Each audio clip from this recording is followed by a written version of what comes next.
Kumusta mga kababayan? Ito, Pangulong Bongbong Marcos Jr.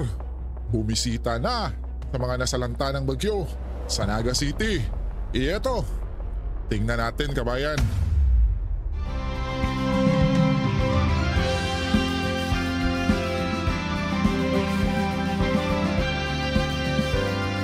Okay.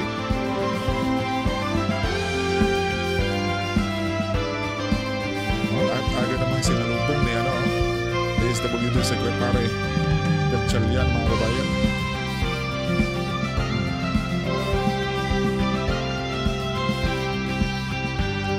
Okay. Usap muna mga kababayan.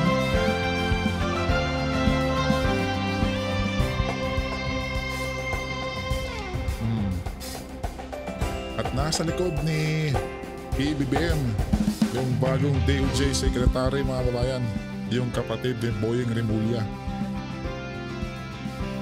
Eto. Okay, tingin-tingin muna ang ating mahal na Pangulo mga kababayan. Okay, at pormadong mga kababayan Takin na takin yung ating mahal na Pangulo. You know?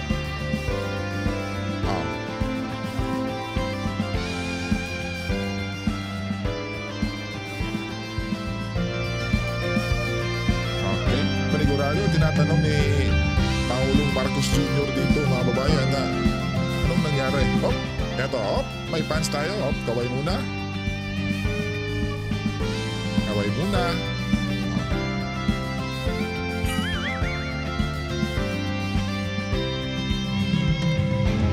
Mamaya mga babayan, puno ops yan.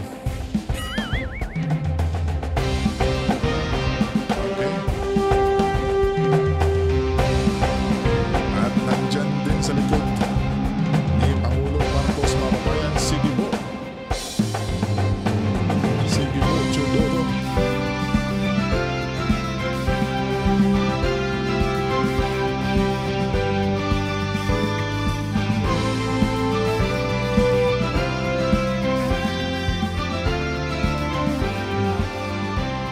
Sinasabi ata dito ni Gatchalian mga kababayan okay na, mahal na Pangulo, humupa na po ang baha. Pwede na tayong pumunta dito. Diba? Kaway muna, kaway muna.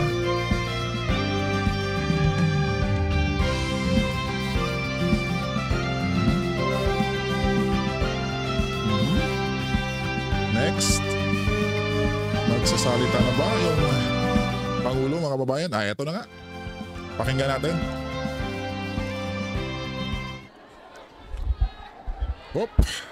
Magandang umaga po mga kasama. Good morning po. Good morning din, mahal na Pangulo.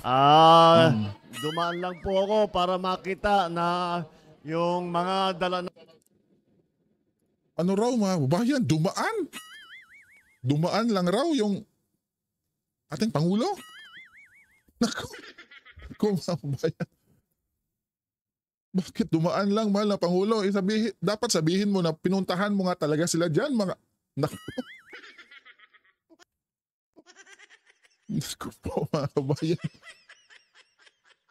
Sige, tuloy po, mahal na Pangulo. Namin natulong at kayo, lahat kayo na kailangan mag-evacuate dahil nakalubog pa yung mga ibang bahay ninyo at na-evacuate para dinagay na ngayon dito sa City Hall. At pinuntahan ko lang para makita ko na maayos naman ang pag-alaga sa inyo. Ngayon, ito nakapila na yung mga iba para mapakatanggap ng cash assistance na ibinibigay ng DSWD. Lalong-lalo. Meaning, may paayuda na naman mga babayan. Di ba? Pero at least mga kababayan, yung ayuda na ibinigay lang ngayon is panigurado makatutulong sa mga kababayan nating nasa lanta ng bagyo. Okay, sige tuloy po tayo mahal na Pangulo. Lalo na para dun sa mga pwede nang umuwi ay meron kayong gagamitin para sa mga pangangailangan ninyo. Pero yung mga uuwi, para kahit na uuwi ay pag una ninyong dating sa mga bahay ninyo, tutulungan pa rin namin kayo, bibigyan pa rin namin kayo ng mga food pack Dahil sa pag-uwi ninyo, baka hindi pa kayo magluto, hindi pa nawala yung mga ibang gamit ninyo. So magpapadala pa rin kami ng food pack sa inyo. Kaya Mhm. Maganda yan, mahal na Pangulo. Tamang-tama yan yung ginagawa ninyo. Food facts, di ba? Huwag lang yung masyadong damihan yung pagbigay ng pera. Di ba? At mabuti mga babayan, hindi sumama si Mr. Speaker dyan mga babayan. Di ba? Sige, patuloy po tayo. mabigat itong nangyari sa inyo at napakalaki ng tubig na dumaan. At ang mahirap Mabigat kasi yung baha na galing kami sa Buli, hindi gumagalaw talaga yung tubig eh. Oh, marami doon sa hindi talaga gumagalaw ng tubig. Saan Kaya galing? Mr. hahanapan President? natin ng paraan yan. Ngayon, ngunit para sa ngayon, Mm. ay asahan ninyo, basta't nandito ang pamahalaan, tuloy-tuloy ang aming pagtulong sa inyo. Sabihan nyo lang, andito si Mayor, andito si Secretary Rex, andito yung mga ibang cabinet secretary para marinig mula sa inyo kung ano yung mga pangangailangan ninyo. Sige, basta't asahan ninyo, hindi kayo namin nakakalimutan at lagi namin iniisip kung paano kayong tulungan. Sige po, maraming salamat po. Yun lang ba, mahal na Pangulo? Sabay kaway.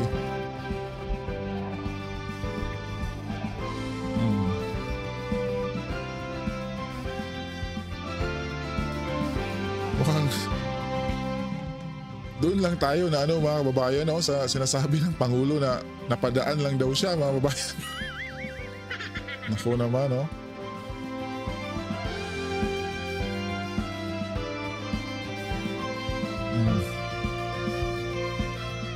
Grabe mga kababayan yung mga kababayan natin na salanta ng bagyo.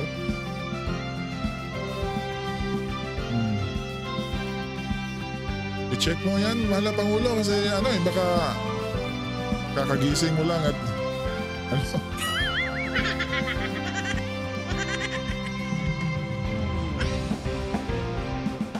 kawawa yung mga bata mga babayan yun kamay muna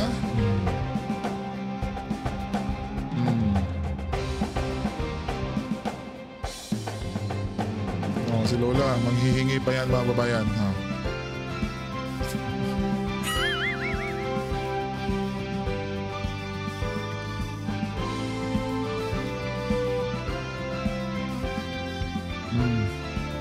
Nako po. May mga bata pa mga babayan. Bigyan mo ng relo. Mahal na Pangulo.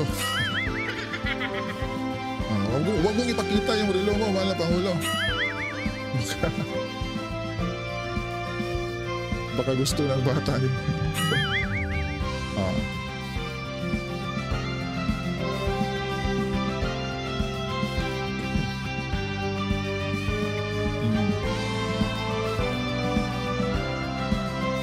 Doon pa pala mga babayan.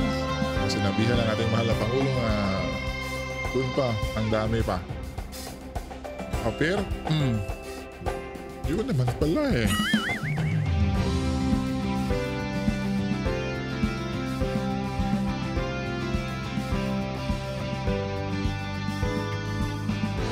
Hop, hop. Kamayan mo ako, mahal na Pangulo. Hop, kamay muna. Sabay picture. Okay, pakaway-kaway at sabay akyat.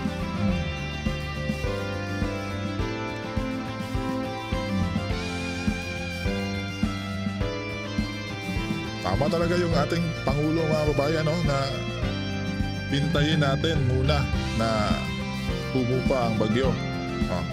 Eto na. Pumunta na mga babayan. Pinuntahan na ang ating Pangulo dito sa Naga mga babayan.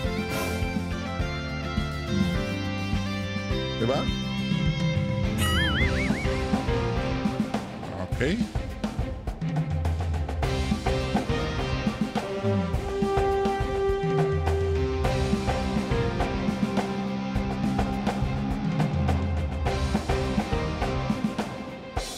Ano pa may mga babayan? Certificate ba ito na pipirmahan ng ating Pangulo?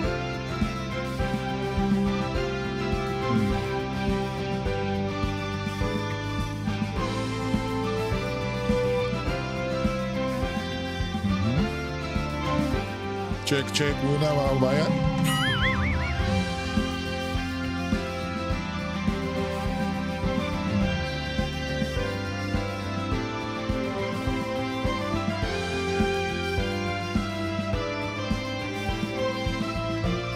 Check muna ng ating Pangulo mga kabayan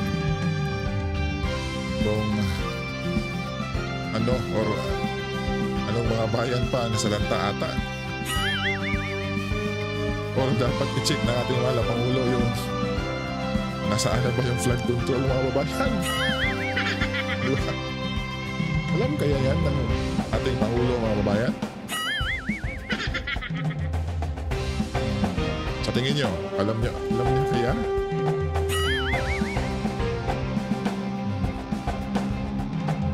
Si Mr. Speaker ay hindi sumama. Baka nakonsensya na yun. Mga kabayan. Diba?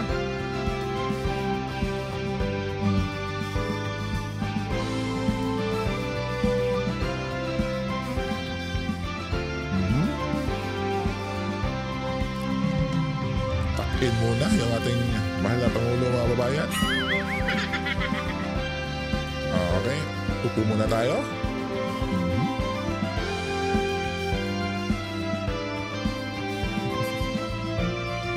Okay.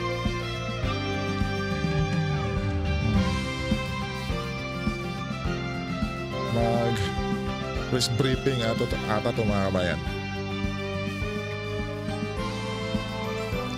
Okay, yung eyeglass. Sinuot na. Alright. Sound check. Good morning. We are here for the situation briefing sa Mukhang ang hina. Unahin natin ang Mahal na Pangulo, ang hina ng mic nyo. situation report ng mayor natin sa Naga, Mayor Legasio. Siguro take us to the... Magandang umaga po, Mr. President, Sir, at sa lahat po ng Cabinet Secretaries, National Government Officials na andito po ngayon. Salamat po sa pagbisita po ninyo. Napakalaking bagay po ito sa aming lungsod at sa lahat ng nakaranas ng masamang epekto dala ng bagyong si Christine. Si bagyong Christine ay 36 hours na nanalasa sa lungsod ng Naga at mga karatig na munisipyo. And within a 24-hour period, inabot po ng 679 millimeters yung naibagsak na tubig ulan. Ibig sabihin kung 36 hours, about 900 millimeters po ito. 1 meter. Opa. 1 meter na, 1 12 feet mga kababayan, malaondoy 1 meter na tubig ang lahat-lahat ang iniwan ng Christine dito. So inabot po ng, Kaya may mga lugar 12 feet high or even higher po. Unprecedented po ito. First time na mangyari po sa aming lungsod. And during First the time daw, mga onslaught kabayan? of Typhoon Christine, around 30% po ng land area ng Naga was under water, was submerged. 22 barangays out of 27 was affected. Sa ngayon, 7 barangay na lang po ang baha. Yung ilang portion ay hanggang dibdib pa rin yung baha. At dahil po dito, itong Tropical Storm Christine ay nakaapekto ng around 35,000 households or families ang binaha, were submerged in flood waters, and this is equivalent to around 161 individuals yung nakaranas ng pagbaha out of around 220 population ng lungsod ng Naga. And due to the impossibility, hindi makadaan yung mga vehicles sa may Milaor area, sa may San Fernando, Naga and other parts of Bicol have been cut off from Luzon. Yun ang inaalala namin kasi may LPA pa na parating. All right. So at least for the immediate needs, I think we're okay. Ang problema talaga natin dito, which is very different from kasi when we went around, lumipad kami kahapon, wala nang masyadong tubig. Meron mga area pang nakabaha.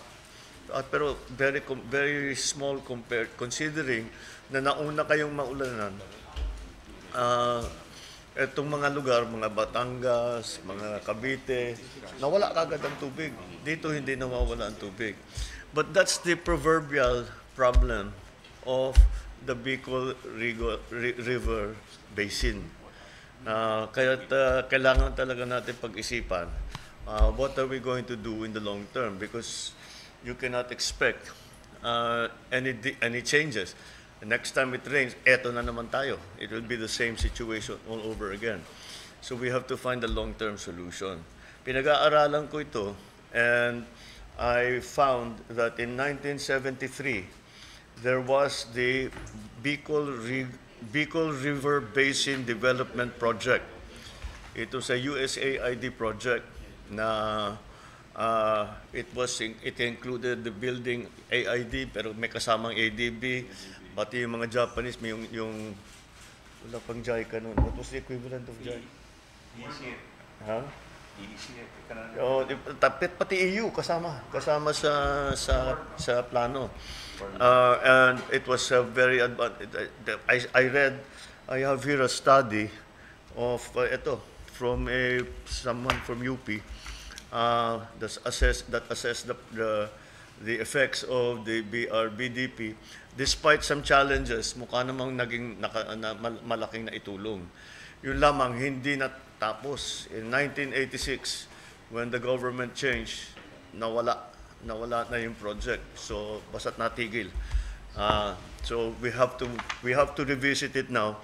Iba na ang conditions ngayon. With the advent of climate change, yung rainfall ninyo was double Ondoy. Halos doble ng Ondoy ang umabot dito. Kaya 1 meter nga, hindi ba? We talk about several inches of water. Dito 1 meter. 1 meter of water was deposited in the region altogether, sa buong region, more or less. So we have to alam ko may studying ginagawa ang Public Works tungkol dito. Yes, Mr. President. Under the Philippine-Korean project facilitation project, yung Bicol River Basin Flood Control Project was already updated only this July.